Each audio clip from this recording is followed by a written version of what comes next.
Hi,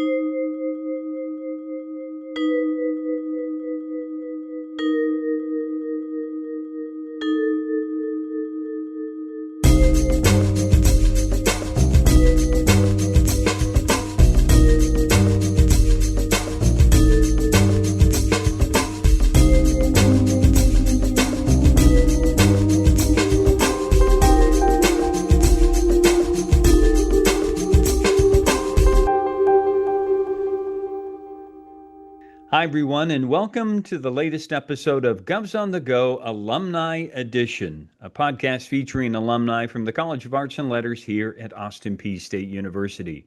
My name is Dr. Buzz Hoon. I'm the Dean of the College. I'm also the host of the podcast. And today I have the pleasure of speaking with Kali Woodward, who is a graduate of Austin Peay back in 1989. He had a degree in Spanish and also a minor in communication. I'm looking forward to this talk. Kali, welcome to the podcast. Thanks very much. Happy to be here. So, before we get into too much, let's just kind of give everybody a life update. Where are you? What's going on right now? And then we'll talk a little bit more about what your main business is. Yeah, absolutely. What's going on right now is I've been running the American Youth Literacy Foundation 501(c)(3) for the last 18 years. Um, American Youth Literacy goes by the name of Phonetics. We have a product that is a free app that teaches any child how to read in 12 hours. And I can go into the history of that a little bit later, but um, it's been a long journey, and our goal is to get this app into the hands of millions and millions of kids, both in the United States and worldwide, and that's exactly what we're doing. So it's been a long journey. Even before I started the foundation, there were an additional 5 years where I worked on the curriculum, the product, and that sort of thing. Started with my son having reading challenges, and that's kind of what got me into it. But even going further back than that, it started, as we discussed before, with my time in the military as an Arabic linguist. So, yeah, I'm happy to be doing what I'm doing. I love what I'm doing, and the opportunity to bring this gift of literacy to millions of kids is just an incredible blessing, really. So that's what I'm doing now. Yeah, I'm excited about the opportunity to talk to you about this project and also just to see how language has always been a reoccurring theme within your life. So let's go Yeah, back. Let's go rewind everything and go back in time and talk about you. You tell me you grew up in Washington, D.C.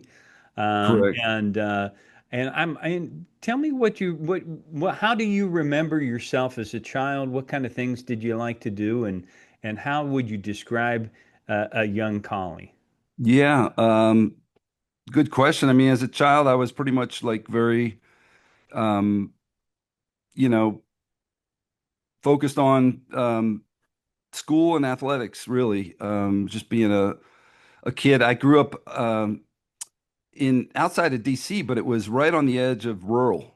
So there were like cow pastures right where I was that are now Okay. buried in an urban sprawl, basically. But I had about 500 acres of woods right behind my house. Holy cow. And so we would just, like so many people say, we would just be gone after school and not come home till dinner or on the weekends, just we'd be out in the woods, running the trails, climbing trees, playing in the creek. Um, but in school, I was very academic focused, very interested in learning, very athletic, and loved pretty much all sports. And yeah, so I mean, I had a great childhood. Not too many complaints for the early part of my childhood. It was pretty much as much as you could ask for, really. I've tried to give that to my kids, but it's hard to get them into the open woods, and there's not a lot of it left where I am outside Philly, but without traveling, you might say. But um, yeah, I mean, how much do you want me to walk through, Well, I'm there? also interested in like when did you, I mean, now that you have the ability to look back upon your life and say, okay, when did language first kind of come into your life in terms of obviously you know multiple languages, but how Right. were you exposed to multiple languages? Yeah, interesting question. So I mentioned in the bio I was adopted. So I did meet my birth mother when I was in law school, and it turns out she was a PhD in linguistics. So Okay. I really picked up on, some uncanny coincidences or synchronicities in that when I met her, she spoke both Arabic and Spanish. And my first language that I learned was Spanish, and the second one I learned was Arabic. Um, I learned Spanish in middle school through high school, and then after a year of college, I went down. I actually hitchhiked down to South America and ended up in Colombia, where I ended up teaching English as a second language. Um, it also helped me, become fluent in Spanish, so that helped influence my decision to become a Spanish major when I got to Austin Peay a few years later. Um, Well, can yeah, I have so many questions. So you hitchhiked. How does one yeah, yeah. hitchhike down to I mean, it's amazing that you did that. Yeah, so I was the last of the baby boomers generation. I was born in '64, so I kind of felt like I got left out of the whole hitchhiking scene and all that kind of thing. So I played around with hitchhiking closer to home, but then when I wanted to go to South America, I just figured I'd find a way. So I literally stuck my thumb out on I-95 just outside DC, and it took me 4 days to get to Miami. From Miami, I was fortunate enough to stay in a youth hostel where they had. I met a guy who had just come up, a young kid from South America had just come up. He told me there was an advertisement on the bulletin board. They were looking for people to fly down to South America for free. So this was actually the beginning of the DHL. They were just getting started, the courier service. And Hmm. what they were doing is they were putting mail bags on Eastern Airlines because they didn't have their own airline. So I called them up and they said, "Well, you want to go to Caracas on Saturday or Bogota on Sunday?" And I said, "I'll take Bogota." And they gave me a free one-way ticket and they gave me 35 mail bag stubs. And I got a free ticket, free flight, and I handed the stubs off to the guy at the airport, and then I was like free to go. I had hitchhiked to South America basically. That is so great. So you got there, but and then you decided, I mean, what you were doing was to earn a living, you were teaching people how to speak. Well, there was a lot of serendipity. It's funny because before I got off the plane, I had two invites to both. The guy sitting next to me was a gym teacher at a high school who was up in New York visiting his ex, and he invited me to come stay with his family. And the guy across the aisle was an English teacher who was going back down to teach English, and he was like a young kid like me. He was maybe 20. I was 19 at the time. So I opted to stay with the gym teacher, his mother, his brother. They had another tenant in their apartment. They lived in downtown Bogota.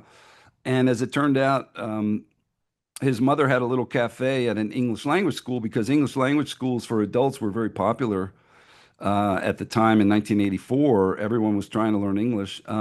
So I just started hanging out at the cafe, and all of a sudden I started meeting all the English teachers, the head of the school, and they invited me to come work. And that's kind of, long story short, what happened. I ended up staying for almost a year and teaching English.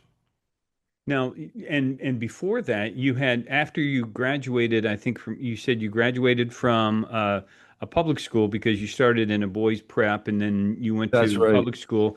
You know, Yeah. I should have I didn't want to gloss this over. You said you met your love of your life.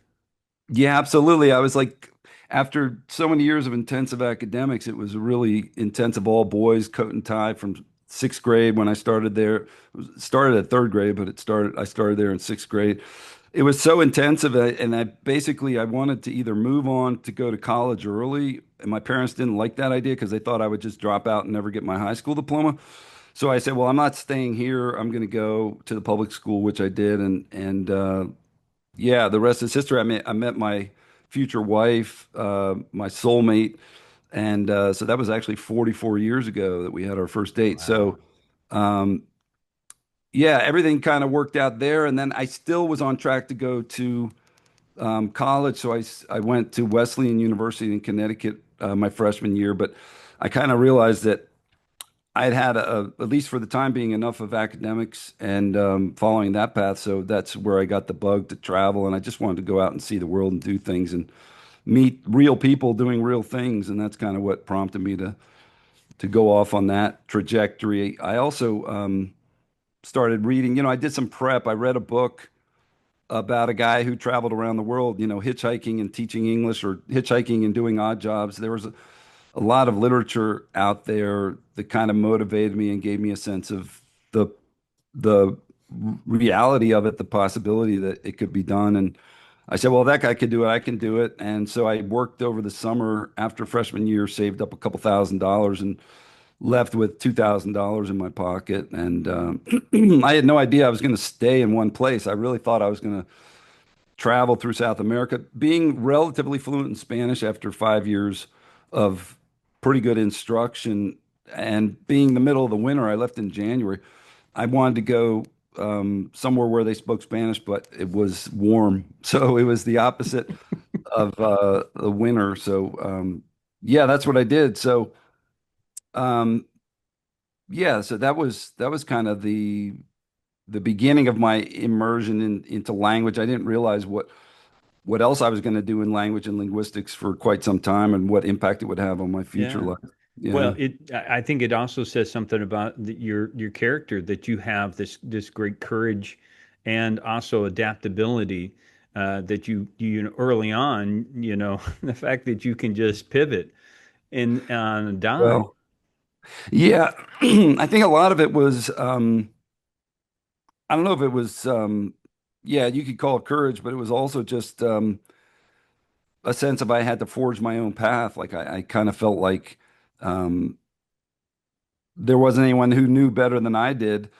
And a lot of it, to be honest, a lot of it had to do with the fact that I was adopted in the sense that my parents, and I think I mentioned this also in my bio, that my parents were very left brain, kind of methodical um, thinkers. And I was born to very right brain biological parents. I'm left-handed, I'm very right brain, I'm very artistic, I'm very creative.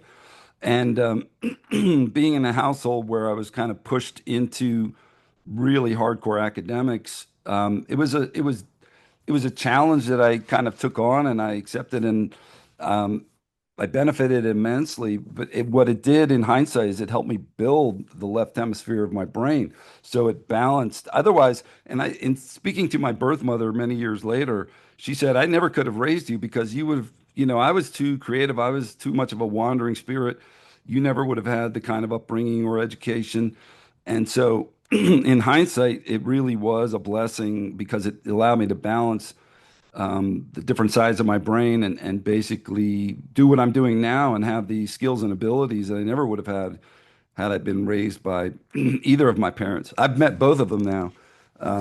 My father's still alive, but my mom passed about 10, 15 years ago. But they're both super creative. Like my dad was kind of a wandering minstrel who was in New York in Greenwich Village in 1963 and met my mom, who was a recent grad of UCLA, um, and was off trying to like see the world herself, but ended up getting pregnant and having me. And then she went on to travel, I think, for 6 or 7 years around the world. It was crazy. So Wow. I had this in my blood. It's in my Yeah. DNA. Yeah.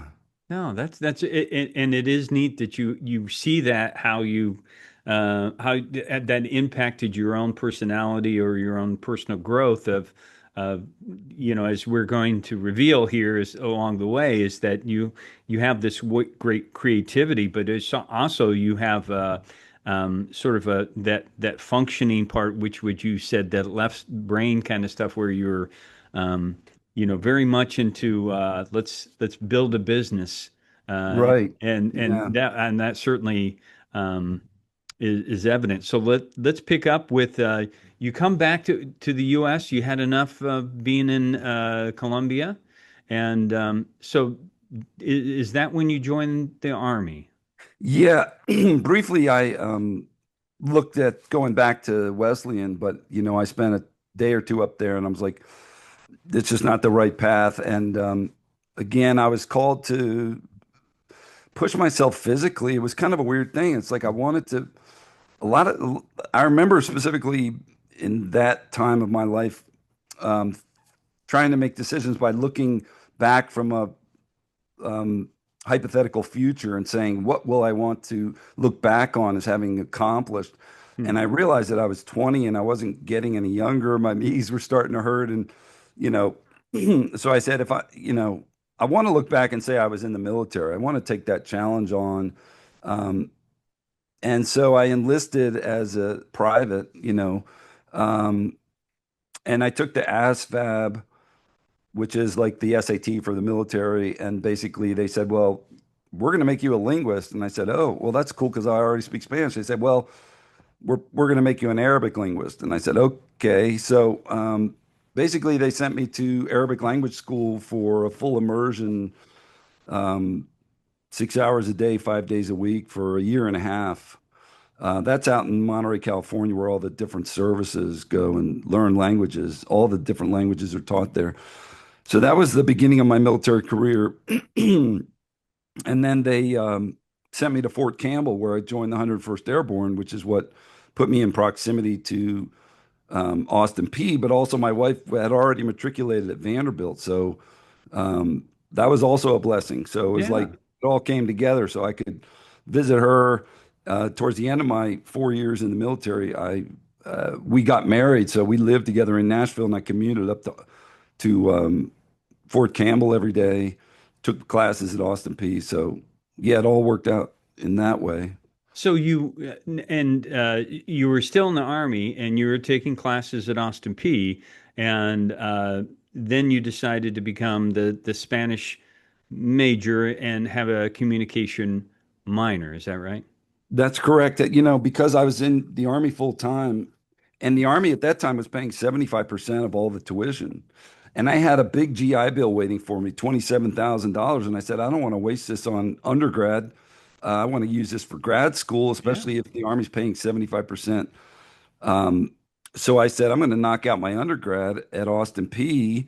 And Austin Peay was incredibly generous in the sense that they were able to convert a lot of my credits from language school. I took a lot of CLEP tests. Um, so I CLEP'd out of core classes like English and some math classes. Um, I also spoke a little German at the time. I got some credits for that for first aid. That left me with about 2 years of work to do. Then with the addition of the 1 year at Wesleyan, um, and then I wanted to find a, a major that would be amenable to a lot of independent study. So that's where I found Dr. McGrons, who was the head of the Spanish department, and he loved the fact that I spoke fluent Spanish. So he was very amenable. I mean, I took some classes on campus, but I did a lot of independent work. And then I also went over because I was interested in communications. I went and spoke with Dr. Von Palco at the radio station, and I hear he's still there. He's still here. Um, so I ended up doing a minor in communications and again, a lot of independent study. And he's also a veteran, so he understood my situation. And we just kept finding those 401 or 501 classes. I can't remember what they were, but it was like independent projects where I could really, work on something I really loved and yet be flexible in time. And at the same time, I had been playing tennis as a kid for since I was 10. So I tried out and made the varsity tennis team at Austin Peay. So I was coming to practice every day after work. So it was quite an intense period where I was trying to get a lot done in a short period of time. But it just, I'm sorry, I'm laughing. It just amazes me that you're like, just keep bringing it on. What else can I do? I'm in the Army. I'm Yeah. I'm taking classes, and I'm going to be on the tennis team, and Yeah, it was, driving back to Nashville. yeah. Yeah, I didn't really think about it at the time. I was just like, how much can I do? I just wanted to fill my day. And to be honest, I mean, I at 5 o'clock, a lot of my buddies would go into the lounge and start drinking beer, and I'd be like, I got to go to class. I'll see you guys. Or I got to go to tennis practice. I'll see you guys. But, again, I was kind of charting my own course. I've been charting my own course since high school, and I was like, Yeah. why stop? It was the intent the whole time that when you graduated and you're getting out of the Army, you were then thinking, okay, well, I'm going to go to work, or you knew you were going to go and get another degree, and that led to the law degree. So I was saving it just in case. I didn't have an intention immediately to go to law school. Um, but I did grow up in a retail business family, and I did have a lot of interest in business, marketing, all the creative aspects of business, plus pretty strong back foundation in financials and things like that. So I was really fascinated with business, and my wife had a really good friend at Vanderbilt who had just graduated and started his own telecommunications company. So I'm here, communications minor, good friend of my wife's. He and I hit it off right away. He's still a CEO. He's a very, very um, you know, polished and professional, businessman. And so at the time, we were just young kids trying to figure out how to make money Yeah. running a company. And so we stuck together for about 11 years until the telecom industry crashed along with the dot-com industry. But about a year into running the business, I just got a hankering and came out of nowhere. I said, I'm going to law school and I'm going out to California and I'm going to UCLA. And so that's basically I took well, I forget what the LSATs. LSAT. Yeah. Yeah, and I did well enough, and I think I was like the only person from Southeast, you know, region. So I probably that helped me get into UCLA. Like, oh, here's someone from the South. We don't have anyone in this class from the South. So plus the Army, plus everything. Um, Years later, when I met my birth mother, it turns out she had grown up in Los Angeles and went to UCLA. I had been driven to go to UCLA before I went to Wesleyan. My parents wouldn't let me because it was too far away from DC.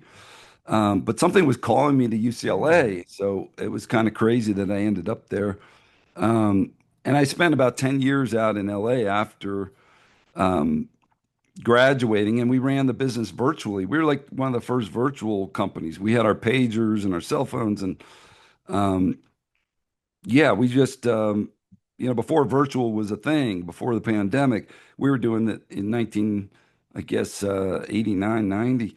Um, so it worked out, except for the fact that the company went bankrupt after, 11 years. It all worked out.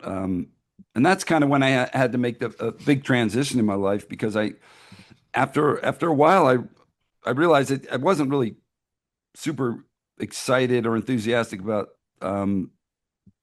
telecom in the sense of like long distance, or we were doing like voice over internet and things that weren't really super exciting for me. And I really had more of a sense of like I like to teach. I like working with kids. I like to convey information, translate information into um, more manageable, ideas that can be consumed.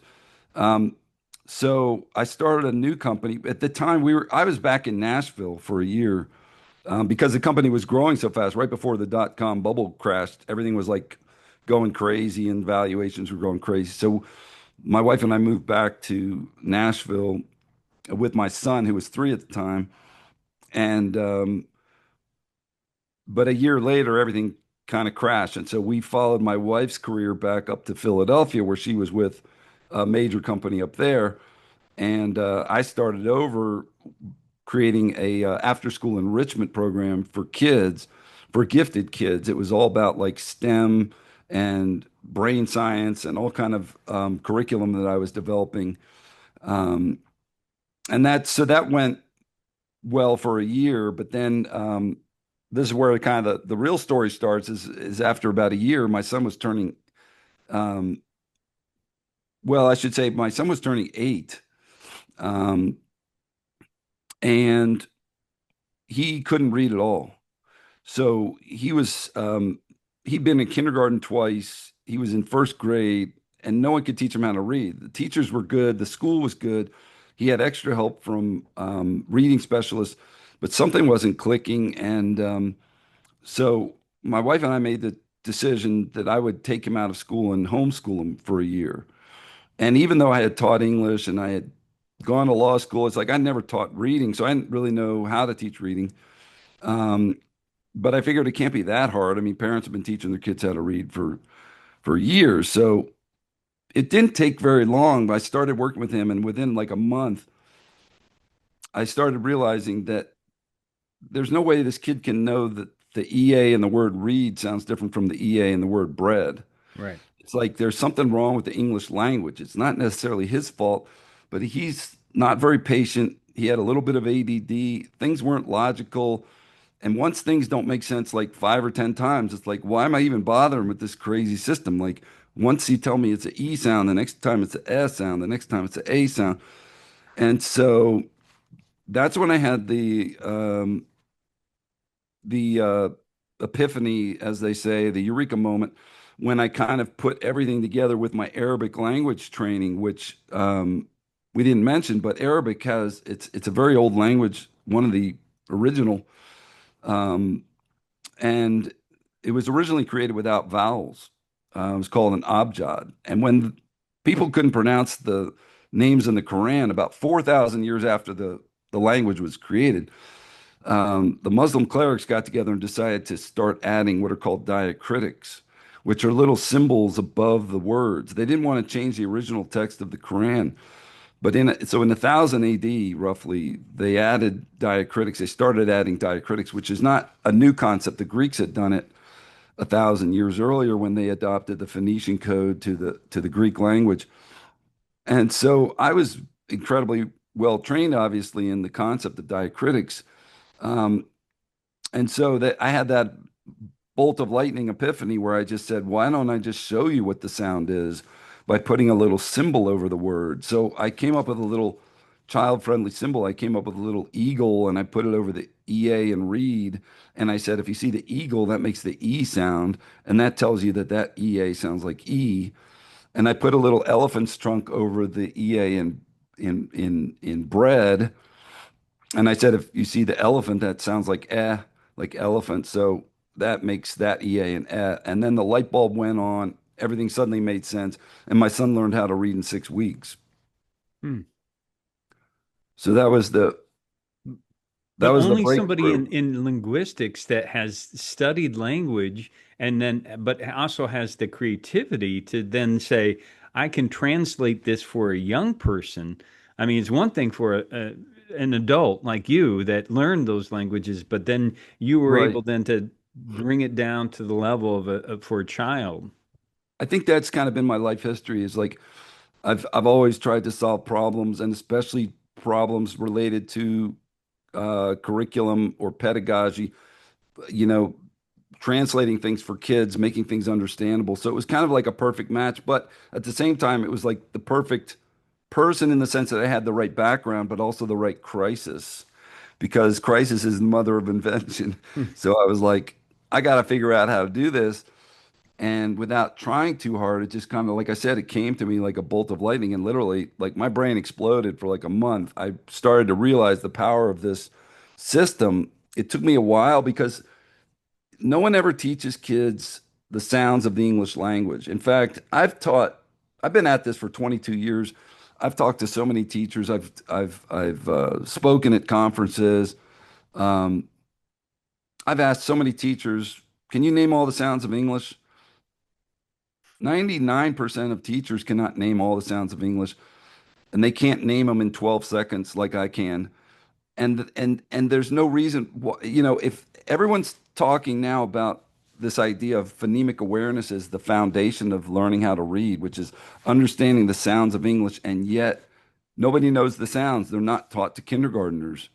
And especially they don't have a unique symbol that represents each sound in the English language. So the challenge is that we have 44 sounds in English, but we only have 26 letters, and that goes back to the history of how English developed in Europe. Um, so we're actually missing 75% of our vowels. They're not written down; they're created by combining the five vowels into other sounds, like oi becomes oi or ow becomes ow, instead of having a unique letter associated. So what we did is we isolated 19 consonants that are fairly regular, like B, C, F, um, and then we filled in another 25 symbols, child-friendly symbols to represent the other sounds in English. And those includes like the digraphs like CH, SH, that sort of thing. Like CH, there's no reason CH should be ch when it's a k and a h. It's just like makes no sense. But it just came about over hundreds of years of you know writing systems on the European continent that kind of bled over into England. An interesting factoid I tell people is in 1066 when William of Normandy conquered England, um, they brought French. I mean, people don't realize Normandy is in France, so they brought French to England, and French was the dominant language spoken in London for 300 years. And English was just completely abandoned to the countryside for peasants, and nobody bothered to write it down unless they occasionally needed to to keep records of, how many bales of hay you bought or something like that. But it was never a language used by scribes or scholars. So that's where everything kind of went wrong. And I tell people the problem is not the kids or the teachers. The problem is the code. The code is broken. It's been broken for 1,000 years, and Mhm. you're trying to get these kids to learn how to read a broken code with a curriculum that doesn't scale. It can be done if it's one-on-one and parents, but it doesn't scale the classrooms that are overcrowded with 35 kids and one teacher. Right. And so you get all these kids who slip through the cracks and there's no support for them. And then they fall further and further behind until you end up in a literacy crisis like we have in the US today, which is more than 60% of the kids reading below grade level or not even proficient in English. So that's kind of where we are. I mean, it all started with my son, but we've been at this for a long time now, trying to optimize our curriculum first, expanding to have hundreds of tutors and starting after school programs, expanding to become a nationwide nonprofit. And then ultimately during COVID, we built an app that can spread across the globe, essentially, that digitized all of our 17 years of clinical trials into a 12-hour experience that teaches kids how to read from the ABCs to second grade level in 12 hours, with very little supervision required. It was designed for kids who have parents who may be even illiterate, of which there are many of those in our schools today. So it's been a long journey, but we've made incredible progress, and now the app's been downloaded around the world, and um, we're making a major push in sub-Saharan Africa. um, I'll be going over there in September for a four-country tour. We're spending a month delivering tablets, delivering the app, which is 100% free, if I didn't mention it, um, and working with a lot of very talented musicians, young artists, entertainers, influencers. So we've got a huge like momentum going in terms of like publicity already, laying the groundwork for the tour. As well, we're giving away lots of tablets to schools, training teachers, and so we're going to make a huge impact. We want to train. We want to teach at least 40 million children in sub-Saharan Africa in the next 2 years how to read. And people don't. A lot of people don't realize there's 16 countries in Africa that have English as their official language. There's 200 million English-speaking children in Africa. So um, they're desperate to, optimize their ability to read and speak English as much as the kids here and the parents here. So yeah, we're working on both sides of the Atlantic right now. That's amazing, first of all. But the other thing is kind of interesting to me is that the use of technology, how important that is to teaching Yeah, people how to read, which is, well, you would think that the more technology use you'd have, the less people would have the ability to read. I mean, those two things are now you're using the yeah, technology to help bring about literacy. yeah. Two things there. First of all, when I started, obviously there was no iPhone.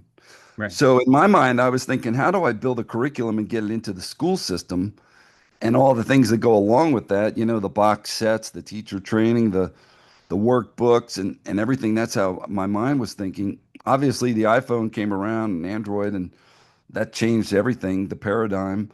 But the second thing that you point out is that a lot of people feel like maybe reading isn't going to be as important in the future because of our ability to do text to speech or to speak into a microphone or to have things dictated. But a lot of, especially what I've been listening to and reading lately, it really talks about the fact that learning to read and reading itself really shapes the way the brain processes the world around us. Hmm.